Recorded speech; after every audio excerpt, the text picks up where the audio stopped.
Весела Коледа на всички! Сега ще ви дам една рецепта, която със сигурност ще събере цялото семейство около масата. Днес ще си приготвим пълнена пуйка с сушени плодове, ориз и прас. Започвам с праза, нарязвам го на ситно, след това ще сложа ориза, ще го запържа леко и него и после прибавям водата и сушените плодове.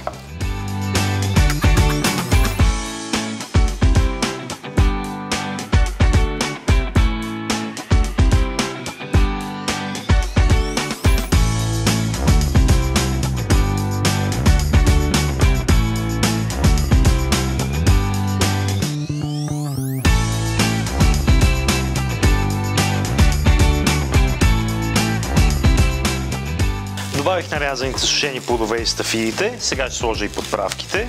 Една част от ориза ще я сложа на дъното на тавата, а останалата част ще я смеси с масло и малко галета и ще я сложа вътре в пуйката.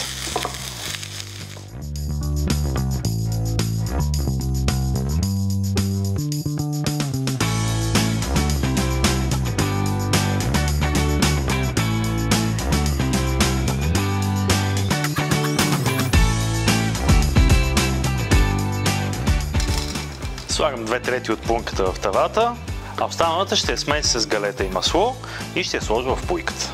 Трябва ни голяма тава, за да може хубаво да обгърнем пуйката с фолио и хартия. Пуйката обикновено се продава замразена. Хубаво е да изкарате на стайна температура още от предишния ден, за да сте сигурни, че се отпуснала хубаво. Отрязвам връхчетата на крилата, ще я сложа в тавата и ще я напълня.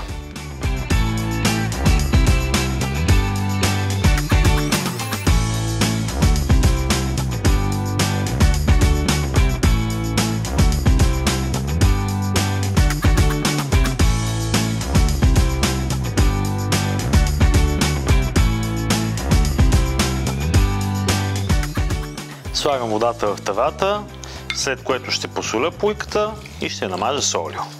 После ще я завия хубаво с хартия за печене, ще сложа и фолио отгоре и ще я сложа да се пече на 180 градуса за 3 часа.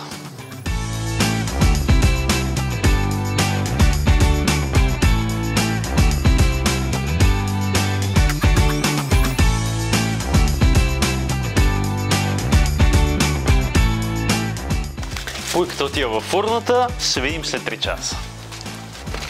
3 часа по-късно е време да проверим пуйката.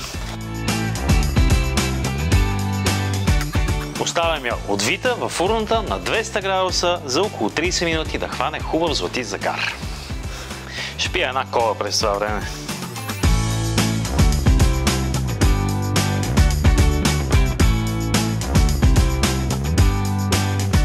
Ето е вече изпечената пуйка. Ще се опитам да извадя цяла и да я сервирам по този начин.